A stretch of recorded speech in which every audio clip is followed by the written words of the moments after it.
Guys, welcome back to my channel. ഇന്നത്തെ video കുറച്ച് വിഷമമുള്ളൊരു വീഡിയോ ആണ്. എന്ന് വെച്ചാൽ ഞാൻ കുറച്ച് നാളത്തേക്ക് കേരളത്തിൽ നിന്ന് മാറി നിൽക്കുകയാണ്. ഞാൻ പഠിക്കാൻ വേണ്ടി പോകുന്നതാണ്. സ്ഥലം ഇതൊരു ട്രാവൽ വീഡിയോ ആയതുകൊണ്ട് തന്നെ ലാസ്റ്റ് ഞാൻ കാണിക്കാം. ഞാൻ അവിടെ എത്തുമ്പോൾ ഞാൻ കാണിക്കാം ഏതാണ് ഞാൻ പോണ സ്ഥലം എന്നൊക്കെ. അപ്പോൾ ഞാൻ MSc business psychology with human resource management ആണ് പഠിക്കാൻ പോകുന്നത്. അപ്പോൾ ഇന്നിപ്പം 18th of January, എനിക്ക് 19th ഏർലി മോർണിംഗ് ആണ് ഫ്ലൈറ്റ് വരുന്നത്. അപ്പോൾ ഞങ്ങളിപ്പോൾ കണ്ണൂരിൽ നിന്ന് ഇറങ്ങാണ്. കൊച്ചി വെച്ചിട്ടാണ് എനിക്ക് ഫ്ലൈറ്റ്. അപ്പോൾ വീട്ടിലിപ്പോൾ എല്ലാവരും ഉണ്ട്. കരയോ എനിക്കറിയില്ല. ഇപ്പൊ അങ്ങനെ എന്തായാലും എനിക്കറിയാം ഒരു നല്ല കാര്യത്തിന് വേണ്ടിയാണ് പോകുന്നത്. അതുകൊണ്ട് തന്നെ വിഷമിക്കേണ്ട ആവശ്യമൊന്നുമില്ല. പക്ഷെ എനിക്ക് വിഷമം ഇല്ലാന്ന് ഞാൻ പറയില്ല, വിഷമമുണ്ട്. പക്ഷെ എന്നാലൊരു നല്ല കാര്യത്തിനാണല്ലോ പോകുന്നത്, പഠിച്ച് നന്നായി വരാനാണല്ലോ എന്നുള്ളൊരു സാധനമുണ്ട്. പിന്നെ ഞാൻ ഒറ്റയ്ക്കാണ് പോകുന്നത്. എന്നെ സംബന്ധിച്ച് ഇതൊരു ഭയങ്കര വലിയ ടാസ്ക് തന്നെയാണ്. കാരണം ഞാൻ ഇതുവരെ എൻ്റെ അമ്മേനെ വിട്ട് മാറി നിന്നിട്ടില്ല. അച്ഛനും ഞാനും പിന്നെയും മാറി നിന്നിട്ടുണ്ട്. ഞാൻ ഇപ്പം PG ഡിഗ്രി ഒക്കെ ചെയ്യുമ്പോഴാണെങ്കിൽ പോലും അമ്മ എൻ്റെ കൂടെ തന്നെയായിരുന്നു. ഞങ്ങൾ ഫ്ലാറ്റ് എടുത്തിട്ട് എറണാകുളത്തായിരുന്നു ഉണ്ടായിരുന്നത്. അപ്പൊ അമ്മേനെ വിട്ട് ഞാൻ മാറി നിന്നിട്ടേ ഇല്ല. അങ്ങനെ ഒരു സാധനം ഉണ്ട്. പിന്നെ ഞാൻ വീട്ടിൽ നിന്നാണെങ്കിൽ പോലും എന്റെ ഫ്രണ്ട്സിന്റെ വീട്ടിലൊക്കെ 2-3 ദിവസം പോയി നിൽക്കും. അങ്ങനെ അല്ലാണ്ട് ഞാൻ ഒരുപാട് നാളൊന്നും മാറി നിന്നിട്ടില്ല. അപ്പം അതിൻ്റെതായ കുറച്ച് പ്രശ്നങ്ങൾ എനിക്കുണ്ട്. ഞാൻ അവിടെ പോയി സ്വന്തമായിട്ട് കുക്ക് ചെയ്യണം, സ്വന്തമായിട്ട് എല്ലാ കാര്യങ്ങളും ചെയ്യണം. ഇവിടെ നിന്നാകുമ്പം അമ്മ ഫുഡ് മുന്നിൽ കൊണ്ടുതരും, അതെടുത്ത് തിന്നുക, അങ്ങനെ എല്ലാ കാര്യങ്ങളും. ഇപ്പൊ ഞാൻ ചെയ്യാൻ പറഞ്ഞാലും അമ്മ അത് ചെയ്യും ഇത് ചെയ്യുന്നൊക്കെ എന്നെ എനിക്ക് പറയാൻ ആളുണ്ട്, എന്നെ പുഷ് ചെയ്യാൻ ആളുണ്ട്. അപ്പൊ ഇനി അവിടെ ചെല്ലുമ്പോ അതൊന്നും ഇല്ല, ഞാൻ ഒറ്റയ്ക്കെല്ലാം ചെയ്യണം. അതിൻ്റെയൊക്കെ ഒരു ടെൻഷനും കാര്യങ്ങളൊക്കെ ഉണ്ട്. എന്റെ മുന്നത്തെ ഡേ ഇൻ മൈ ലൈഫിൽ ഞാൻ പറയുന്നില്ല എനിക്ക് ടെൻഷൻ ഒക്കെ ആയിട്ട് തലവേദനയൊക്കെ ആയിരുന്നു. അപ്പം അത് ഈ ഒരു റീസൺ കൊണ്ടായിരുന്നു, ഈ പോകുന്ന കാര്യമൊക്കെ ആലോചിച്ചിട്ടുള്ള. അപ്പൊ എനിക്ക് പറയുമ്പോ എന്റെ സൗണ്ട് ഇടർന്ന പോലെ തോന്നുന്നു. ഓക്കെ, ഞാൻ കരയൂലെന്നാണ് വിചാരിക്കുന്നത്. കരയരുതെന്നാണ് എൻ്റെ ഒരു പറയുമ്പോ തന്നെ കളിച്ചില്ല. ഓക്കെ,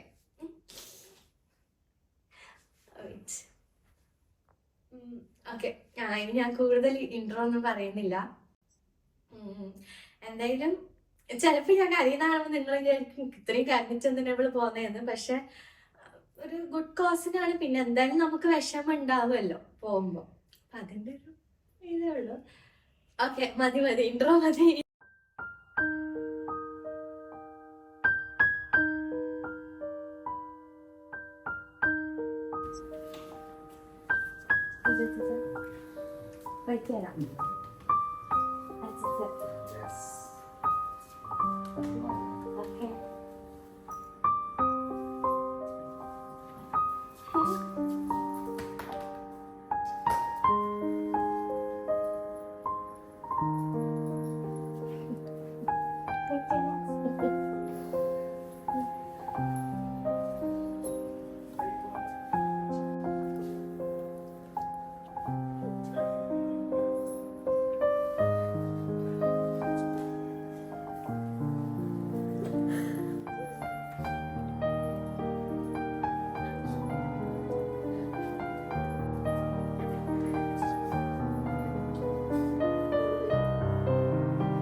ഇനി കൊറേ നാൾ കഴിഞ്ഞിട്ട് കാണാമേ.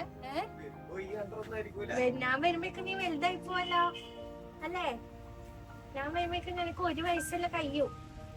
ഇനി ഞാൻ ലീവിന് വരുമായിരിക്കും, അപ്പൊ 1 വയസ്സ് കഴിയും. മനസ്സിലായാ ടാറ്റാ.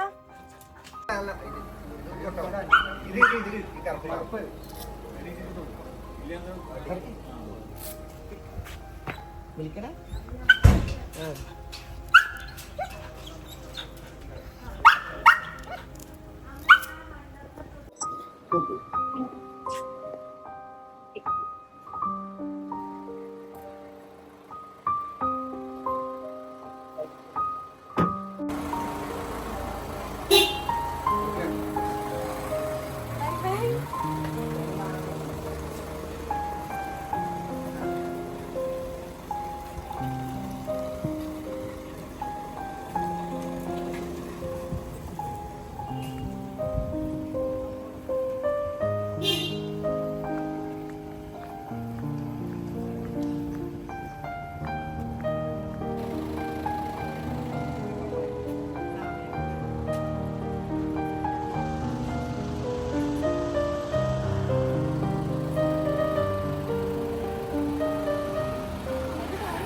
ഞങ്ങളൊരു 12:30 ഒക്കെ ആയപ്പോൾ വീട്ടിൽ നിന്ന് ഇറങ്ങി ഉച്ചയ്ക്ക്. പക്ഷെ ഒടുക്കത്തെ ട്രാഫിക്കായിരുന്നു. അന്ന് സാറ്റർഡേ ആയിരുന്നു. ഇനി അതിൻ്റെതാണോ എന്ന് എനിക്കറിയില്ല. പക്ഷേ ഇത്രയും ട്രാഫിക്ക് ഞാൻ ഇതുവരെ കൊച്ചി പോകുമ്പോൾ അങ്ങനെ ഉണ്ടായിട്ടില്ല കേട്ടോ. ഇത് ഞങ്ങൾ കുറ്റിപ്പുറമൊക്കെ എത്തിയപ്പോൾ 1 മണിക്കൂറോളം ട്രാഫിക്കിൽ ഇങ്ങനെ വണ്ടി നിർത്തിയിട്ട പോലെയായിരുന്നു. വണ്ടി അനങ്ങുന്നില്ല, അത്രയും ട്രാഫിക്കായിരുന്നു. ഞങ്ങൾ വിചാരിച്ചത് മാക്സിമം പോയാൽ 9 മണിയൊക്കെ ആകുമ്പോഴേക്കും ഞങ്ങൾ കൊച്ചിയിലെത്തുന്ന. പക്ഷെ ഞങ്ങൾ എത്തിയപ്പോൾ അറൗണ്ട് 12 o'clock ആയി. എനിക്കാണെങ്കിൽ 1 മണിയെങ്കിലും ആകുമ്പോൾ എയർപോർട്ടിലെത്തണം. അപ്പം ഞങ്ങൾ എയർപോർട്ടിന് അടുത്ത് തന്നെ ഒരു റൂം ബുക്ക് ചെയ്തിട്ടുണ്ടായിരുന്നു. എനിക്ക് പോയിട്ട് ഒന്ന് സാവധാനം ഫ്രഷായി ഡ്രസ്സൊക്കെ മാറ്റി എയർപോർട്ടിൽ പോകാമല്ലോ എന്ന് വെച്ചിട്ട്. പക്ഷേ ഇത് സമയമില്ലല്ലോ. പെട്ടെന്ന് അവിടെ ചെന്ന് ഷടപടയെന്ന് ഫ്രഷായി ഡ്രസ്സും മാറി അങ്ങനെ എയർപോർട്ടിലോട്ട് ഇറങ്ങി. അപ്പം എല്ലാം ലാസ്റ്റ് ഒരു ഹറിബറി ആയിപ്പോയി ഈ ട്രാഫിക്കിൽ പെട്ടിട്ട്. അപ്പം എനിക്ക് ആകെ ടെൻഷനായി, എന്തോ ഒരു വെപ്രം. പിന്നെ പോകുന്നതിൻ്റെ ഒരു ടെൻഷൻ എന്തായാലും ഉണ്ട്. അതിൻ്റെ കൂടെ ലൈക്ക് ഇതൊക്കെ ആയപ്പോഴത്തേക്കും ആകെപ്പാടെ എനിക്ക് ടെൻഷനായിപ്പോയി. പിന്നെ എൻ്റെ ഫ്രണ്ട്സ് എല്ലാവരും എയർപോർട്ടിൽ വന്നിട്ടുണ്ടായിരുന്നു. പൂപ്പിയും പവിത്രയും ഭരതേട്ടനും അമലേട്ടനും വൈഷ്ണവേട്ടനും ഒക്കെ വന്നു. അമലേട്ടനാട്ടോ എനിക്ക് വീഡിയോ ഒക്കെ ഷൂട്ട് ചെയ്തിരുന്നു. ഞാൻ അമലേട്ടനോട് ഓൾറെഡി പറഞ്ഞിട്ടുണ്ടായിരുന്നു എനിക്ക് വീഡിയോസൊക്കെ എടുത്ത് തരണമെന്ന്. എനിക്ക് അവരെ ഒന്നും ഷൂട്ട് ചെയ്യാൻ പറ്റിയില്ല കേട്ടോ. ഞാൻ ആകെപ്പാടെ ഒരു വെപ്രാളത്തിലായതുകൊണ്ട് ഞാൻ അതൊക്കെ മറന്നു. ഒരു ഫോട്ടോ പോലും എടുത്തില്ല ലാസ്റ്റ് എയർപോർട്ടിൽ നിന്ന്. ഞാൻ വലിച്ചു വീടാണ്.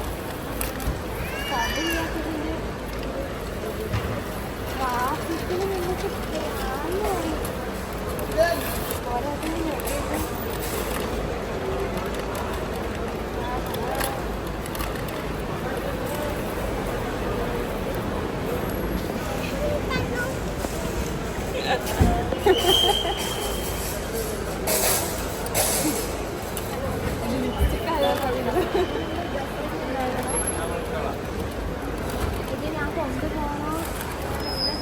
അതെനിക്ക് ഡുപ്പി ഗിഫ്റ്റായിട്ടൊരു ഫ്രെയിം തന്നതായിരുന്നു. ഞാനിപ്പോൾ അൺബോക്സ് ചെയ്തത്.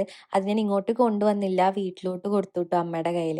അതുപോലെ ഇവരെല്ലാവരും എനിക്ക് ഓരോ ഗിഫ്റ്റ്സൊക്കെ മേടിച്ച് തന്നായിരുന്നു കേട്ടോ. ഞാൻ പോകുന്നത് പ്രമാണിച്ച് ഞാൻ ഏറ്റവും കൂടുതൽ മിസ് ചെയ്യുന്ന ആൾക്കാരായിരിക്കും ഇവർ, പൂപ്പിയും ഡുപ്പിയും. അതുപോലെ എൻ്റെ ശ്രേയമോളെയും ഞാൻ ഒത്തിരി മിസ് ചെയ്യും. പിന്നെ അമലേട്ടനും ഭരതേട്ടനും വൈഷ്ണവേട്ടനും, ഇവരാണ് എൻ്റെ ഒരു ഗ്യാങ്. ഇവരില്ലെങ്കിൽ ഞാനില്ല, അങ്ങനെയാണ്. അപ്പം ഞാൻ ഏറ്റവും കൂടുതൽ മിസ് ചെയ്യുന്നതായിരിക്കും. ഇപ്പം എനിക്ക് ഭരതേട്ടൻ എൻ്റെ സിമ്മൊക്കെ ഇട്ട് തരുമായിരുന്നു. എൻ്റെ ഇവിടുത്തെ സിമ്മൊക്കെ ഭരതേട്ടൻ അതിനകത്ത് ഇട്ട് തന്ന്. പിന്നെ പൂപ്പി എനിക്ക് എന്തോ ചെയ്തു തരുമായിരുന്നു കേട്ടോ. അപ്പം ഇങ്ങനെ അമലേട്ടനാണ് എനിക്ക് വീഡിയോസൊക്കെ എടുത്ത് തരുന്നത്. അപ്പോൾ അങ്ങനെ ഇവരെല്ലാവരും ഞാൻ ഭയങ്കരമായിട്ട് മിസ് ചെയ്യും. എൻ്റെ ഫാമിലീനെ ഓഫ് കോഴ്സ് ഞാൻ ഒരുപാട് മിസ് ചെയ്യും. അതുപോലെ ഞാൻ മിസ് ചെയ്യുന്ന ആൾക്കാരാണ് ഇവരും. To the city streets, we began to feel the fire.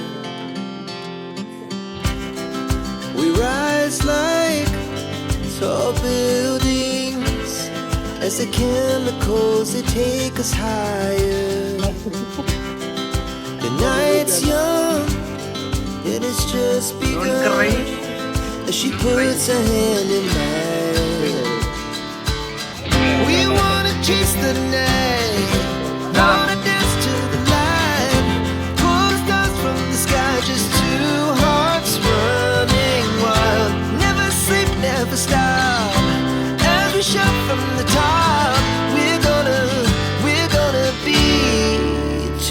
hearts running wild.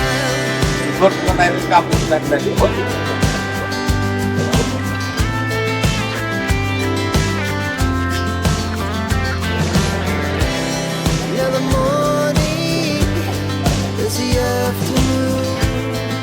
We lay awake in bed. The glass so loud. അങ്ങനെ എല്ലാവർക്കും ടാറ്റ ബൈ ബൈ പറയേണ്ട സമയമായപ്പോഴേക്കും എൻ്റെ കയ്യിൽ നിന്ന് പോയി. ഫുൾ കണ്ണിന്നൊക്കെ വെള്ളം വന്ന് ഫുൾ കരച്ചിലായി. പിന്നെ എല്ലാവരും എന്നെ എന്തൊക്കെയോ പറഞ്ഞ് സമാധാനിപ്പിച്ചു ആ സമയത്ത്. പക്ഷെ ഒന്നും എൻ്റെ തലയിൽ നിൽക്കുന്നുണ്ടായിരുന്നില്ല. ഞാൻ ആകെപ്പാടെ, കാരണം എനിക്ക് ഏറ്റവും ഇഷ്ടമുള്ള ആൾക്കാരാണ് ആ സമയത്ത് എൻ്റെ കൂടെ എയർപോർട്ടിൽ ഉണ്ടായിരുന്നത്. അപ്പം അവരെയൊന്നും ഇപ്പോഴേ കാണാൻ പറ്റില്ലല്ലോ എന്നൊക്കെ ആലോചിച്ചപ്പോൾ ഭയങ്കര, ഇപ്പം എനിക്ക് പിടിച്ചു വെക്കാൻ പറ്റിയില്ല. അപ്പം എൻ്റെ കയ്യിൽ നിന്ന് പോയി, എൻ്റെ എല്ലാം പോയി. പിന്നെ ഞാനിങ്ങനെ എയർപോർട്ടിൻ്റെ ഉള്ളിൽ കയറി എല്ലാ പ്രൊസീജിയേഴ്സൊക്കെ കഴിഞ്ഞ് ഞാനിങ്ങനെ എന്നെ തന്നെ ലൈക്ക് ഓക്കെ ഇതാണ് ഇനി അങ്ങോട്ട് അങ്ങനെയാണ്, നല്ലൊരു കോഴ്സിനാണ് പോകുന്നത് എന്നൊക്കെ ഇങ്ങനെ ആലോചിച്ച് ഞാൻ തന്നെ ആ റിയാലിറ്റി ആക്സെപ്റ്റ് ചെയ്യാൻ ശ്രമിച്ചുകൊണ്ടിരിക്കുകയായിരുന്നു. പിന്നെ പ്രൊസീജിയേഴ്സൊക്കെ കഴിഞ്ഞു. ഇതെൻ്റെ ദോഹ ഫ്ലൈറ്റാണ്. അപ്പം ഇവിടുന്ന് കൊച്ചി ടു ദോഹയിൽ എനിക്ക് 2 hours ഒരു ലേ ഓവറാണ്. അപ്പം ഇതാണ് എൻ്റെ ദോഹ ഫ്ലൈറ്റ്. അപ്പം ഞാൻ എനിക്ക് തോന്നുന്നു ഞാൻ മാക്സിമം ഫ്ലൈറ്റിൽ ഉറങ്ങുമായിരുന്നു. ഫുഡ് കഴിക്കാൻ എഴുന്നേറ്റു, കാരണം നല്ല വിശപ്പുണ്ടായിരുന്നു. അപ്പോൾ ഫുഡ് കഴിച്ചു. ബാക്കി ഫുൾ ടൈം ഞാൻ ഉറക്കം തന്നെയായിരുന്നു. പിന്നെ എനിക്ക് തോന്നുന്നു ഞാൻ 6:30 or 7 എന്തോ ആയപ്പോഴാണെന്ന് തോന്നുന്നു ദോഹയിലെത്തിയത്. എനിക്ക് കറക്റ്റ് ടൈം ഓർമ്മയില്ല. ദോഹയിലെത്തി. അങ്ങനെയൊക്കെയായിരുന്നു. ഞാനിപ്പോൾ ദോഹയിലെത്തി. ഇവിടെ എനിക്കൊരു 2 hours ലേ ഓവർ ഉണ്ട്. ഇവിടെ നിന്നാണ് എൻ്റെ അടുത്ത ഫ്ലൈറ്റ്. അപ്പം ഇപ്പോൾ ഇവിടെ ഗേറ്റിൽ വെയിറ്റ് ചെയ്തുകൊണ്ടിരിക്കുകയാണ്. ഇവിടെ നല്ല തണുപ്പുണ്ടായിരുന്നു കേട്ടോ. പുറത്തിറങ്ങിയപ്പോൾ നല്ല തണുപ്പുണ്ടായിരുന്നു. 15 degree എന്തോ ആണെന്ന് ഇവിടെ നിന്ന് ആരോടോ ഫോണിൽ പറയണത് കേട്ടു. അപ്പോൾ അത്യാവശ്യം നല്ല തണുപ്പുണ്ട്. എയർപോർട്ടിൻ്റെ ഉള്ളിൽ കുഴപ്പമില്ല, നമ്മൾ പുറത്ത് ലൈക്ക് ഫ്ലൈറ്റ് ഇറങ്ങിയ സമയത്ത് നല്ല തണുപ്പുണ്ടായിരുന്നു. അത്ര ഉള്ളിലും ബാക്കി നമുക്ക് അടുത്ത ഫ്ലൈറ്റ് കയറിയിട്ട് കാണാം. ഈ ഒരു ടൈമൊക്കെ ആയപ്പോഴേക്കും ഞാൻ ആ റിയാലിറ്റി മൊത്തത്തിൽ അങ്ങോട്ട് അക്സെപ്റ്റ് ചെയ്തു. കാരണം വേറെ ചോയ്സ് ഇല്ല എനിക്ക്, അത് അക്സെപ്റ്റ് ചെയ്തേ പറ്റുള്ളൂ. പിന്നെ ഇനിയിപ്പോൾ എൻ്റെ ദോഹയിൽ നിന്നുള്ള എൻ്റെ ഫ്ലൈറ്റാണ്. അത് കുറച്ച് ലോങ് അവറാണ്. കുറേ നേരം ഫ്ലൈറ്റിൽ ഇരിക്കണമായിരുന്നു. പിന്നെ എൻ്റെ കൂടെ 3 കുട്ടികളുണ്ടായിരുന്നു. എനിക്കവരെ പരിചയമൊന്നുമില്ല. ഒരാളെ ഞാൻ എയർപോർട്ടിൽ വെച്ച് പരിചയപ്പെട്ട, ആ കുട്ടി എൻ്റെ സെയിം യൂണിവേഴ്സിറ്റിയിലോട്ടാണ് പോകുന്നത്. പിന്നെ ബാക്കി 2 ആളും എൻ്റെ സെയിം ഏജൻസി വഴിയാണ് അവർ എടുത്തത് ഫ്ലൈറ്റ്.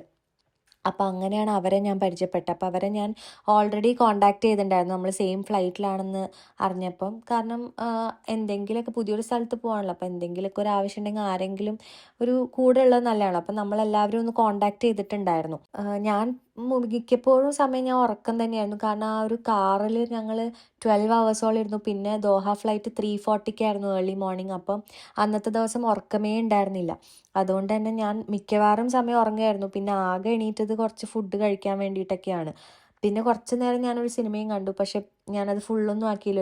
എനിക്ക് തോന്നുന്നു ഒരു 1/2 hour ഒക്കെ കണ്ടിട്ടുണ്ടാവുള്ളൂ. പിന്നെ ഞാൻ ആദ്യം കിടന്ന് ഉറങ്ങുമായിരുന്നു. എനിക്ക് ടെൻഷൻ ഉണ്ടായിരുന്നു, പോയിട്ട് എങ്ങനെയായിരിക്കും എന്തായിരിക്കും എന്നൊക്കെ ആലോചിച്ചിട്ടുള്ളൊരു ടെൻഷൻ നമുക്ക് ഉണ്ടാവുമല്ലോ. അപ്പം അങ്ങനെയുള്ള കുറച്ച് ടെൻഷൻസൊക്കെ മനസ്സിലുണ്ടെങ്കിൽ ഞാൻ അങ്ങനെ മുഖത്തങ്ങനെ കാണിക്കുന്നില്ല എന്നേ ഉള്ളൂ. പക്ഷെ എൻ്റെ ഉള്ളിൽ നല്ല വിഷമവും ഉണ്ട്, ടെൻഷനും ഉണ്ട്, ഒക്കെ കൂടെ ഉള്ളൊരു ഇമോഷനായിരുന്നു ആ സമയത്ത് ഇങ്ങനെ പോകുന്നുണ്ടായിരുന്നത്. അങ്ങനെ ഫൈനലി നമ്മുടെ ആ ലോങ് ജേർണി കഴിഞ്ഞ് ഫ്ലൈറ്റ് ലാൻഡ് ചെയ്തു. ഇതാണ് ഞങ്ങൾ വന്ന ഫ്ലൈറ്റ്.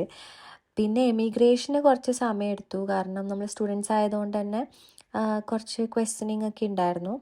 പിന്നെ ലഗേജ് കിട്ടാനൊക്കെ ഭയങ്കര എളുപ്പമായിരുന്നു, പെട്ടെന്ന് കിട്ടി. അത് കഴിഞ്ഞ് പിന്നെ പുറത്തേക്ക് ഇറങ്ങിയപ്പോൾ എൻ്റെ ഡ്രൈവർ വരാൻ കുറച്ച് സമയം എടുത്തു. പക്ഷെ പുറത്ത് ഒട്ടുക്കത്തെ തണുപ്പായിരുന്നു. അതുകൊണ്ട് ഞാൻ പുറത്ത് നിന്നില്ല, എയർപോർട്ടിൻ്റെ ഉള്ളിൽ തന്നെ നിന്നു. എത്തിയിട്ടാകുമ്പോൾ പുറത്തിറങ്ങാമെന്ന് വെച്ചത്. എൻ്റെ ലഗേജാണ് കേട്ടോ ഈ 4 വലിയ ബാഗ്. അത് ഉരുട്ടിക്കൊണ്ടാണ് ഞാൻ നടന്നത്, 4 എണ്ണം ഒരു കയ്യിൽ. അപ്പോൾ അത് കുറച്ച് ബുദ്ധിമുട്ടായിരുന്നു. കാരണം അവിടെ ട്രോളി എടുക്കണമെങ്കിൽ നമ്മൾ പേ ചെയ്യണമായിരുന്നു. അപ്പോൾ ഗൈസ്, ഇതാണ് ഞാൻ പോയ സ്ഥലം. സ്കോട്ട്ലൻഡാണ്, എഡിൻബ്ര. അവിടെയാണ് ഞാൻ ഫൈനലി എത്തിയിരിക്കുന്നത്. ഞാൻ ഹേരിയറ്റ് വാട്ട് യൂണിവേഴ്സിറ്റിയിലാണ് പഠിക്കുന്നത്. അപ്പോൾ എന്താ പറയുക എനിക്കറിയില്ല. ഇനി സ്കോട്ട്ലൻഡ് വീഡിയോസ് ആയിരിക്കും കുറേ കാണാൻ പോകുന്നുണ്ടാവുക നിങ്ങൾ. അപ്പം ഈ വീഡിയോ ഇഷ്ടമായെന്ന് വിചാരിക്കുന്നു. ഇഷ്ടമായെങ്കിൽ എപ്പോഴും പറയുന്ന പോലെ ലൈക്ക്, ഷെയർ, സബ്സ്ക്രൈബ് ഒക്കെ ചെയ്യുക. അപ്പോൾ പുതിയ കണ്ടൻറ്റൊക്കെ ആയിട്ട് ഞാൻ വരുന്നതായിരിക്കും. Until then bye and take care.